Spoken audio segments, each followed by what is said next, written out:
International school का ये course आपके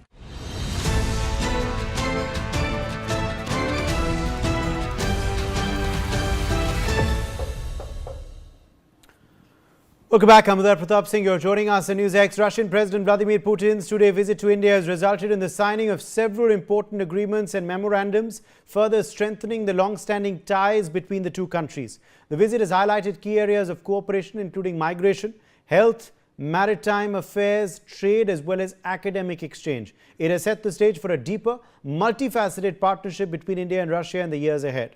Before we go to our guests, let's quickly give you an understanding on the agreements that have been signed between the two countries during this visit by Vladimir Putin to India. So let's take you through, of course, those key MOUs which have been announced after the summit and signed between the two countries. So the key outcomes of the bilateral meeting today between Modi and Putin. One, a key MOU, of course, on immigration and mobility, an agreement on temporary labor activity and cooperation in combating irregular migration has been agreed upon between both sides. Then one on health and food safety. Cooperation in healthcare, medical education and science has been agreed upon. An agreement has been signed between the Indian and Russian ministries in the field of food safety today. Also, an agreement on maritime cooperation. So an MOU, of course, signed between the Ministry of Ports, Shipping and Waterways of India and the Maritime Board of Russia. The MOU is on the training of specialists for ships which are going to be operating in polar waters. Also, a key agreement signed on the issue of fertilizers, an MOU between the Uralchem and Rashtriya Chemicals and Fertilizers Limited, National Fertilizers Limited, Indian Potash Limited as well has been inked. Let's take you through the next big outcome on customs and commerce. So, of course, key cooperation will now take place in exchange of pre-arrival information in respect of goods as well as vehicles. A bilateral agreement between Ministry of Communications, India and JSC Russian Post has been signed between India and Russia. In fact, also academic collaboration. So, MOU on scientific and academic collaboration has been signed between Defence Institute of Advanced Technology, Pune, and the National Tomsk University, Tomsk as well. Meanwhile, also in the domain of academic collaboration, an agreement has also been signed on cooperation between University of Mumbai and Lomonosov Moscow State University and Joint Stock Company Management Company, Russia as well.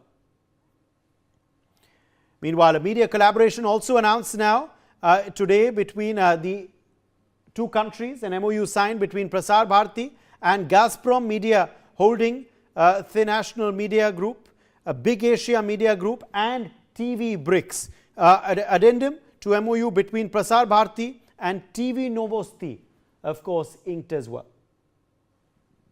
Meanwhile, in fact, in other announcements that have also been made, Russia has to join the International Big Cat Alliance, that is the IBCA. Also, 30-day tourist visa for Russian nationals has been announced as well by the government of India. Group tourist visa also for Russian nationals has been agreed upon as well. So, several key agreements, several key MOUs inked between the two countries. This signing, of course, followed the summit and preceded the joint media statement. Let's discuss with our guests on the significance of all of this. Adit Kothari, Foreign Affairs expert, is joining us live. Adit, how important are these agreements that have been agreed to between both sides? Really important because I think somewhere or the other it shows, it demonstrates to the world, especially the Western hawks who've been watching it with very, very close look, that the multipolar world is a reality and it's a wake-up call, and India's autonomy is still fueling growth despite what the West may think or the Western sanctions may think. There are ways that countries like Russia, which have been sanctioned, have been able to navigate despite everything that the West has tried to stop them with. So you throw everything but yet, Modi and Putin have come out hugging each other, which almost seems like a slap on Trump at this point. I mean, that's from a purely Western perspective, but inherently from an Indian prism of things, I think it does send out a message that we have backed you up, Russia. Now it's your turn. As a consequence, we can see that the S-400 delivery timelines have been expedited. So all of the sort of structural delays, the logistical delays on the S400s, that's been eased out. BrahMos will now be co-manufactured, so that from a technology transfer perspective, that is great. And as a consequence, the Made in India does get a push. India will now be starting to export these to various CIS countries. People-to-people ties, I think Uday, you did mention the 30-day visa that the Russian tourists will now get access to in India. But I think more importantly, it's the tourist and the student visas, which now opens up domain into Russia from an Indian student perspective. So a lot of medical science students will now be looking at Russia as one of those preferred countries where Indian STEM students can now basically go into. So all in all, I think massively beneficial from that perspective. Does show to the world that multipolarity is a reality, and I think it somewhere or the other, reinforces India's G20 position of playing that global peacemaker, with Narendra Modi coming out clearly and saying that that he's on the side of the peace and not neutral. Absolutely. Major General PK Sehgal, in fact, is also live with us now, a defense expert. Major General Sehgal, a host of key agreements, of course, inked. Nothing specific, no announcement pertaining, of course, to the defense sector in terms of a defense deal for the purchase of anything, but closer defense ties, security ties has been agreed upon. That's what sources tell us. Are you disappointed at no big defense announcement as such, or is this on expected lines, Major General Sehgal? I'm not disappointed at all. I'm very certain that everything that India wants, Russia would give it to this. In fact, before Putin arrived, he had made it well known that India will be given similar treatment as they've been giving to China. And as far as they're concerned, there is no holds barred. They've maintained a strategic sort of ambiguity on what exactly is being signed as far as the defense deal is concerned. But I wish to indicate that this visit has gone off exceedingly well for both the countries, both India and America and Russia, and everything of essence has been agreed to. This notwithstanding, we've got outstanding relations over the last 15 to 20 years on multiple dimensional with America as well as Europe. And under no circumstances, our foreign policy must ensure that we balance the relationship with Russia and America and Europe in a very subtle manner, so that this relationship with America and Europe does not undergo any change. If you remember last meeting that took place between Xi and Putin agreed to be a junior partner to China. In case China agrees to spend $25 billion to build a pipeline from Siberia, oil and gas pipelines from Siberia to mainland China. This notwithstanding, Russia is in the long run scared and not quite happy with China. They know that China poses a potential threat to them, and a stronger India is actually in Russia's interest. And to that extent, they will actually offer everything to India as far as defense is concerned, because a stronger India is something that will be of consequence to Russia in the longer run. And they know that India is the most reliable country and the most reliable friend. China has categorically stated that by 2049, they would like to occupy Vladivostok, which is the only warm water port of Russia. And they said that in the good old days, centuries back, this port was always part of China. China has a population of almost about 50 million people, whereas Russia has got a population of only about 130 to 140. Large encroachments have already taken place in Siberia and several other areas from the Russian side. The Russians know this, but yet, because of these American sanctions, the European sanctions, which have run into thousands, they've been forced to take assistance from China at this point of time. But that notwithstanding, they are not comfortable, and they want to reduce their overwhelming dependence on China, which is in our interest. Hence, as far as my perception concerns, everything that India wants, whether it is the Su-57 or the S-500 or the speeding up of the S-400 or spare parts, etc., or the Akula nuclear submarine, or even strengthening India's artificial intelligence combat drones, hypersonic missiles, everything of essence, they are willing to give it to India. The decision has to be from the Indians' point of view. The entire deal, in case everything goes through, turns out to about $20 billion. If America and Europe want India to cut down its defense dependency on Russia, presently we are dependent for almost about 36%. If we now sign a deal worth about $20 billion, it will meet a dependency on Russia would increase by an order of magnitude. This would be something that the Western world, particularly America, would not like. Under these circumstances, best that we maintain a certain amount of ambiguity on this, go slow, but definitely seek every assistance from Russia to strengthen India by an order of magnitude. Back to you. Okay, let me in fact take that to you as well, Madhav Nalapath, editorial director of Sunday Guardian, on, of course, these agreements signed. Which stand out according to you? What do you believe is the biggest takeaway of this summit in New Delhi today, Professor Nalapath? Look, the biggest takeaway is the fact that right from the 1950s, Russia has remained a friend of India. May I remind you, Putin was frankly, he was born very much the Soviet era, and he remembers a period when Beijing and Washington were working very closely with each other against Moscow.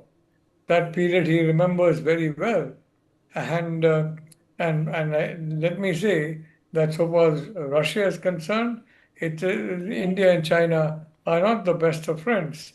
But President Putin has made it very clear, including during the agreement signed during this visit, and the warmth that he showed and was reciprocated to by Prime Minister Modi. So I think it's fair to say that Russia is also striking out on its own. And Russia would like to be very clear that irrespective of the relationship of some of its other friends with India, it's their own relationship is very close. I think that's very similar to Indian foreign policy. And this maritime cooperation, let's not downsize it. It's very important. Where the corridor can be a means also of India becoming part of the small group of countries that are exploring the Arctic.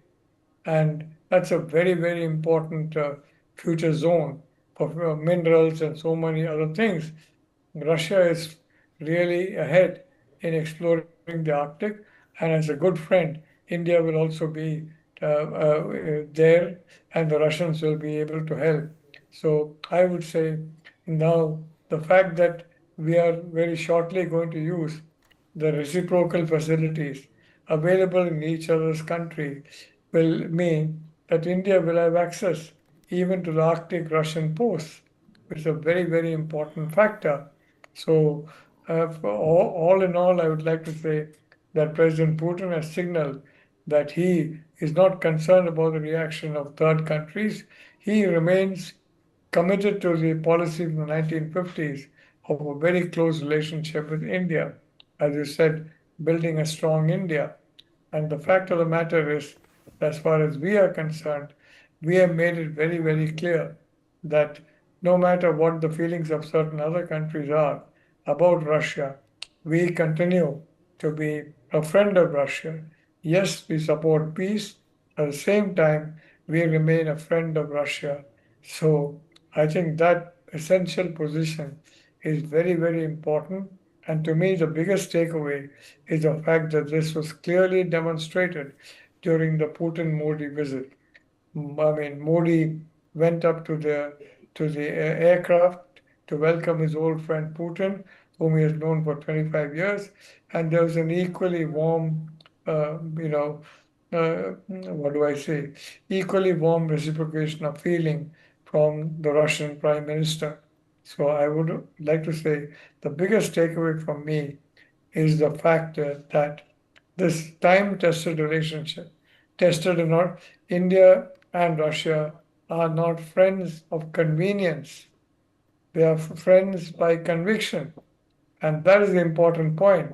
It's certain countries, I'm not going to name them, but a country, for example, that is very close to Russia is a friend of convenience.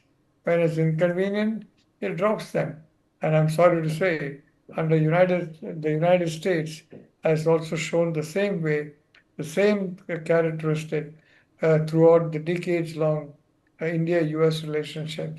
Where it is convenient, they back us. Where it's inconvenient, they do not back us. Even to the astonishing extent of basically hosting a dinner or the mastermind of the Pahalgam terror attack. I mean, that is one of the most, inexplicable gestures that can ever be shown by a US president, especially to the world's largest Yes. democracy and a country that's been a friend of Yes. the US for so many decades. Yes.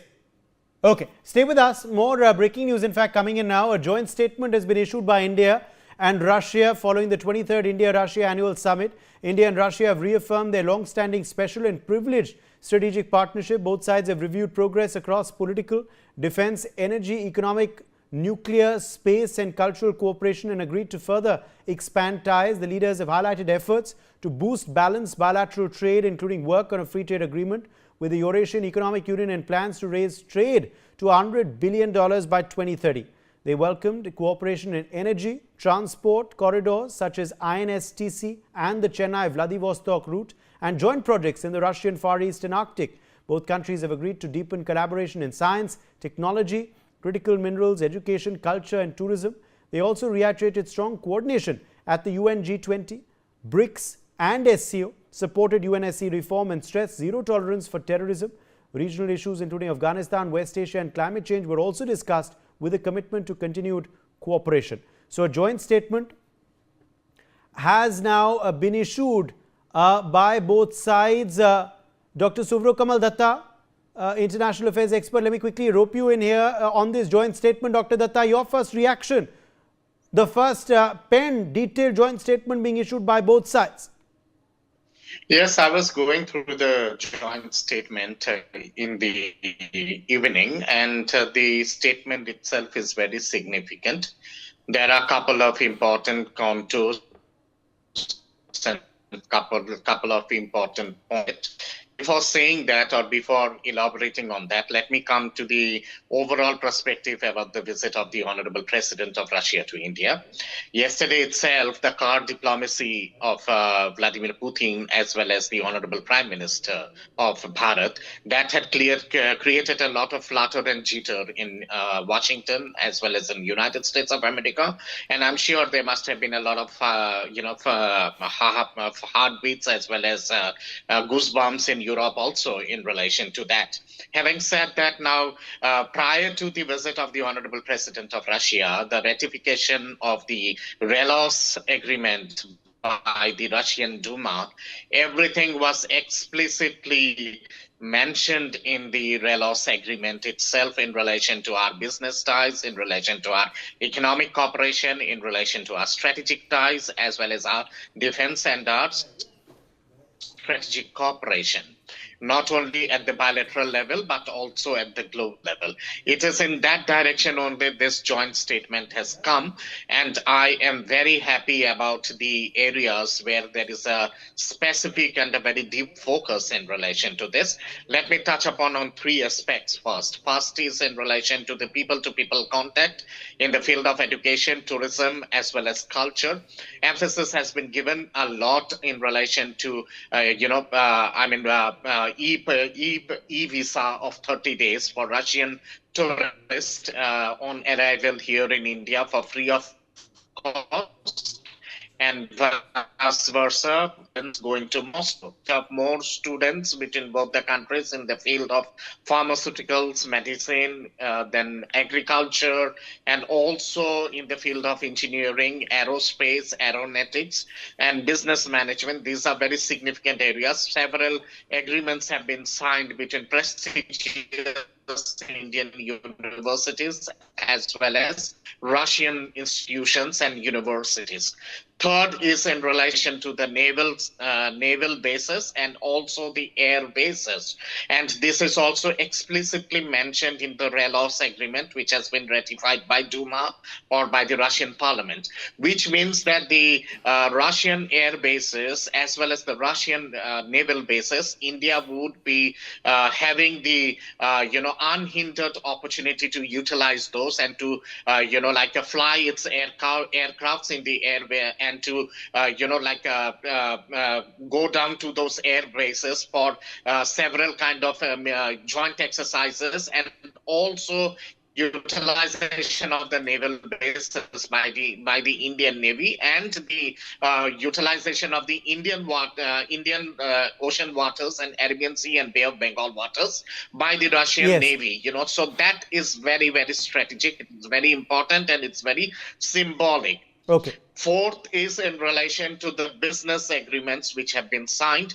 There is a huge enhancement in relation to unhindered supply of urea by Russia to India for India's agricultural needs, and the assurance given by His Excellency Vladimir Putin that power and for fuel, Russia would do whatever necessary for helping the booming Indian economy. Let me get in Andrea Lucidi as well at this point, war reporter who's live with us from Lugansk. How has this visit been perceived in Russia and internationally, Andrea, this much-awaited visit by Vladimir Putin to India?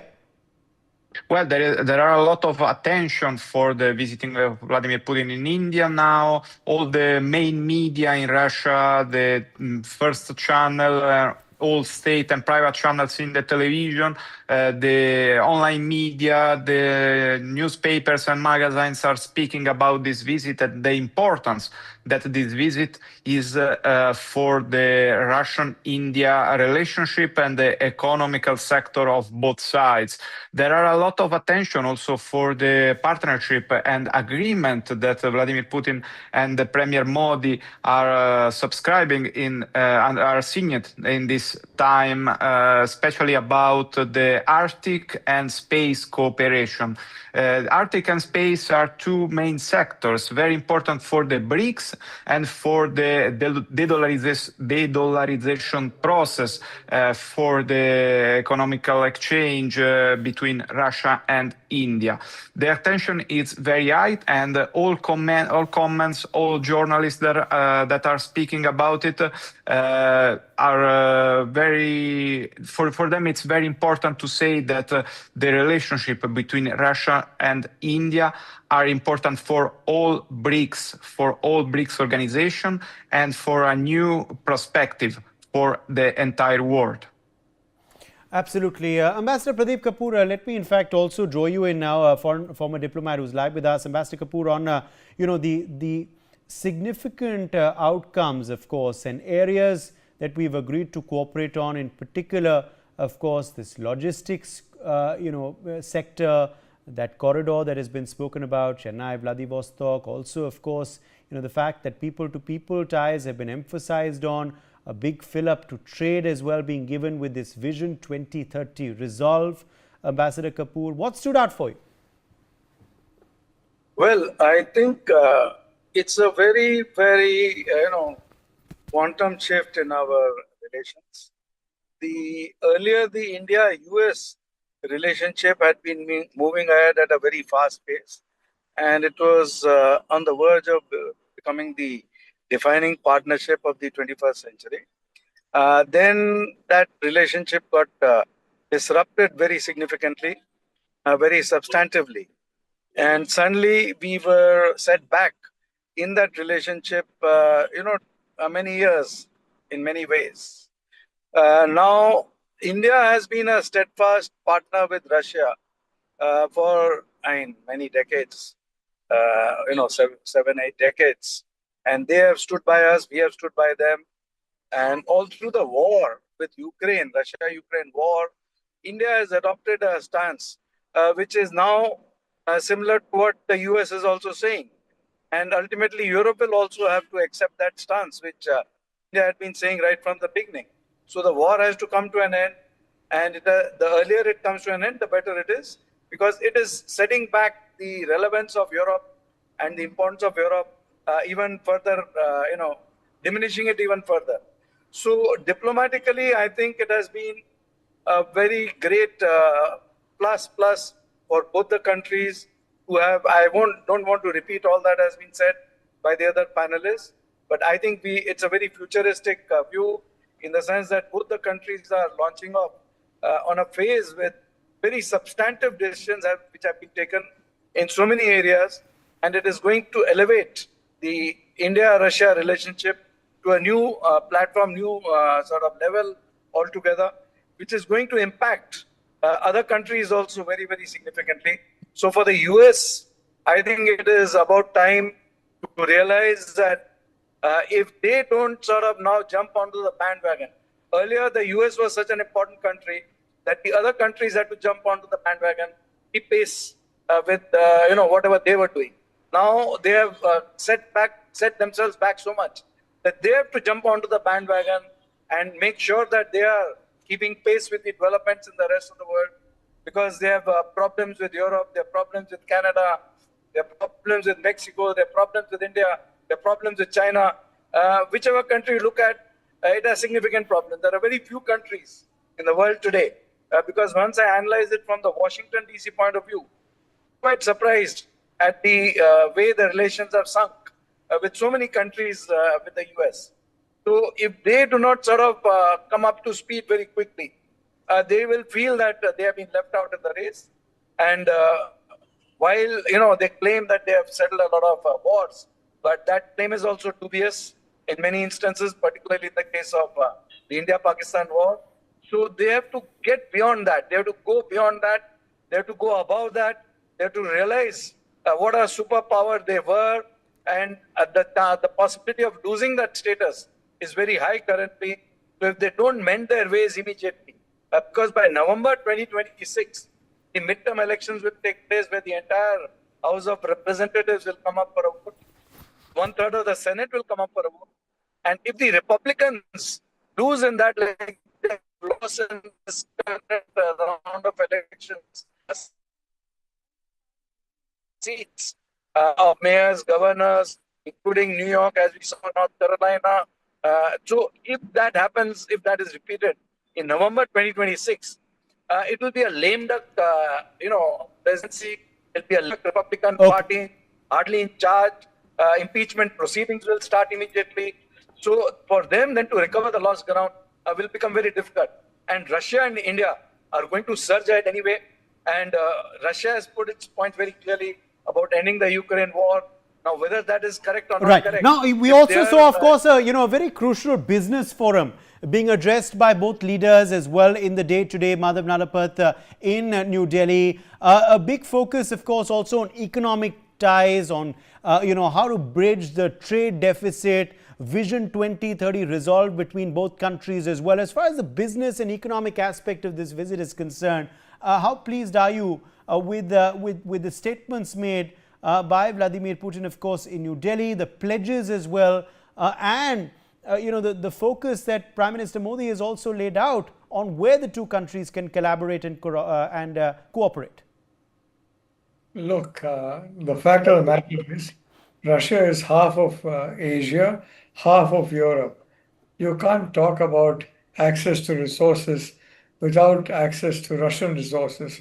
And for some reason, some countries in the European Union, France, Germany, Britain, to take three examples, Poland, they have gotten the perception that Russia is the enemy, forgetting the fact that the real problem is they are going to face is with China. Now, the fact of the matter is, when Russia, the Soviet Union was the enemy, the Chinese were on the side of the US. And today, frankly, I mean, if the Russians become neutral, let us say, in this situation vis-a-vis China, India, and I'm quite certain in the US as well, well, I think that's a great plus. So I'd like to say, very frankly, now rare earths, for example, rare earths is crucial in the manufacture of weaponry, missiles, aircraft. Almost any high technology, you need rare earths. And the Chinese have so far got a stranglehold on that, largely because of the penny pinching by the other countries, because China mined it in a very cheap way by basically deliberately lowering the price.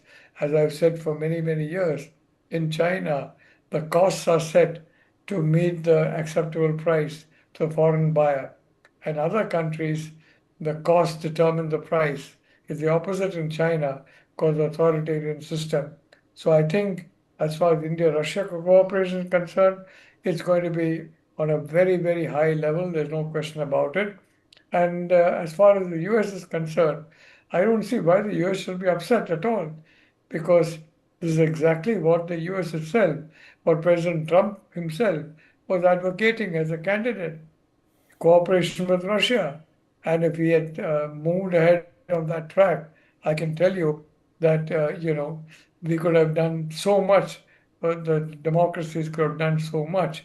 So, very frankly, I think the very wise policy followed by President Putin and Prime Minister Modi is now out there once again for the world to see.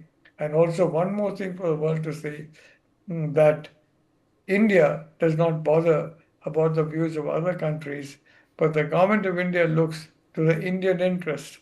And where Indian interest is dominating, the view of no other country will dominate.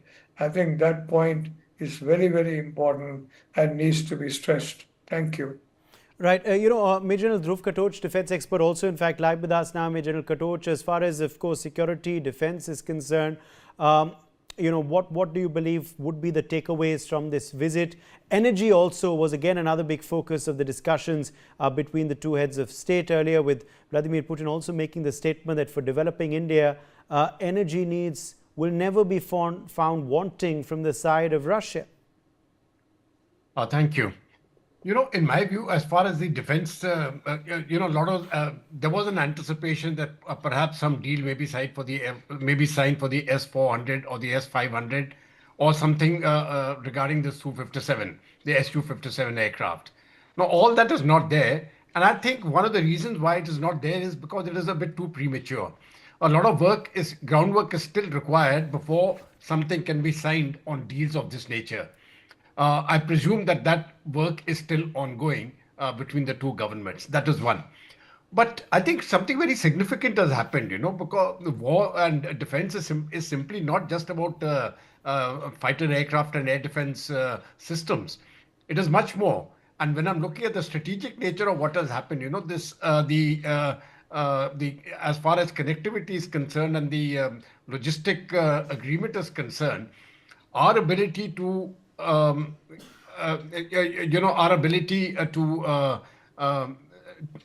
to have some degree of reliance on all the ports in Russia, and similarly to provide those similar logistic facilities to Russians in the Indian Ocean. I think that is a great plus. It is going to have tremendous strategic implications in the years to come. Number two, as far as the energy sector is concerned, we have always had that problem of the energy transition, and it is a world in which a lot of shocks are taking place. I think with this visit and the deals which have taken place, there is going to be a certain amount of stability as far as issues like our dependency on oil or our requirement of critical earth minerals, the civil nuclear, the needs of India for the civil nuclear deal, especially for the Kudankunal, the nuclear reactor there, and also in trade and technology. So there is going to be, in these particular issues, I think there is going to be a great deal of stability, which will benefit both India and Russia. And lastly, I think, it has nothing to do with anything which has happened in the deals per se and in the announcement. But I think the body language shown by Prime Minister Modi and President Putin over 2 days, since yesterday and today, in my view, I think that is a very, very major takeaway, because the eyes of the world, every single world capital, their TV cameras are focused on this relationship. And it gives out two very clear signals. One, as Professor Madhav Nalapat has very clearly indicated, India will go on the path of strategic autonomy and will do what is in India's interest. Prime Minister Modi also mentioned today, we are not neutral parties. We are on the side of peace. So that was also made very clear. And the second thing is from from the Russian side, that that isolation, the strategic isolation which people are thinking about. Now, I think that is very clear that that is not going to happen. So there are multiple signals which have gone out simply by the manner in which Prime Minister Modi met President Putin. Yes. And those visuals, I think, are very, very powerful. Absolutely. All in all, I think this has been a great visit, and we can look forward over the years to come. The bonhomie, the camaraderie stood out clearly for you, of course, and those optics do matter a lot in diplomacy, don't they? My thanks to all of our guests for joining us on the broadcast.